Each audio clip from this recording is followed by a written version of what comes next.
निकिता एक गरीब परिवार की लड़की थी।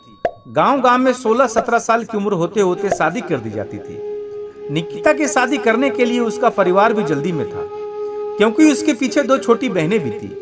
उसके पास भी शादी करने के अलावा कोई रास्ता नहीं था। वह देखने में साधारण थी और घर के हालात भी दहेज देकर शादी के लिए अनुकूल नहीं थे, इसलिए उसकी शादी जुड़ती नहीं थी।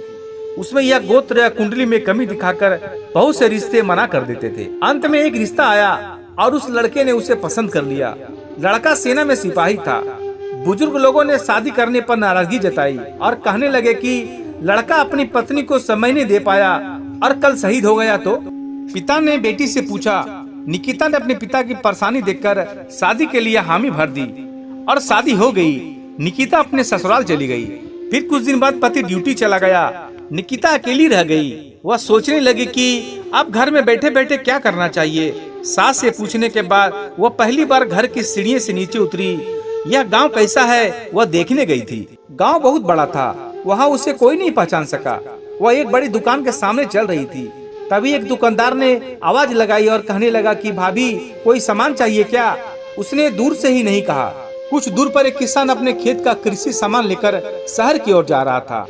उस किसान ने निकिता को सलाम किया और पूछने लगा, भाभी आज यहाँ कहाँ। इस पर निकिता ने उससे कहा, आपको क्या करना है, मैं कहाँ भी जाऊँ। फिर किसान ने कहा, भाभी अगर आपको किसी भी चीज की जरूरत हो तो हमें जरूर बताना। धीरे धीरे निकिता आधा गांव घूम चुकी थी, लेकिन ऐसे किसी से कभी नहीं मिली जिसने उससे बात न की हो। निकिता का सवाल था, इतने बड़े गांव में हमने कभी घर नहीं छोड़ा और किसी को जानते भी नहीं है, और फिर भी लोग मेरे साथ इतने प्यार से पेश आ रहे हैं और मुझे इतना सम्मान दे रहे हैं। हमारे गांव में कभी मैं पुरुषों से आंख भी नहीं मिला पाती थी।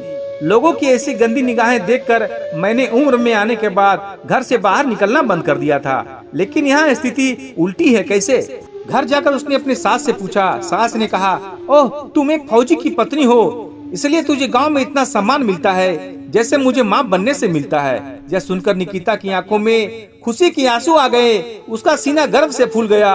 वह खुश थी, उसने एक फौजी को पति चुना था। सच में दोस्तों, यदि किसी के घर में एक फौजी जो सीमा पर अपना बलिदान दे देते हैं ताकि हम घर में सुरक्षित सो सकें, घर के प्रत्येक व्यक्ति उस फौजी पर गर्व करता है और घर क्या पूरे गांव का सीना फख्र से चौड़ा हो जाता है।